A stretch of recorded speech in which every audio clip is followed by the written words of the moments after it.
ప్రభువా, వారి విచారమును నీవు కొట్టివేసి వారికి ఆనందము కలుగచేస్తానని నీవు వాగ్దానము చేసి ఉన్నావు ప్రభువా.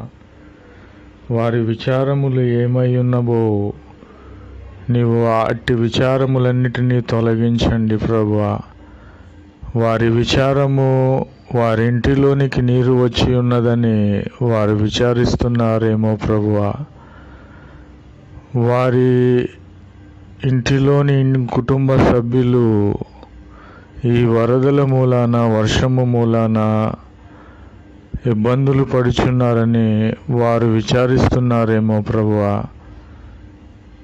ఈ యొక్క వారికున్న ఆహారమును, పనిని, ఉద్యోగమును కోల్పోయి ఉన్నారని వారు విచారిస్తున్నారేమో ప్రభువా. అట్టి విచారములన్నిటినీ కొట్టివేసి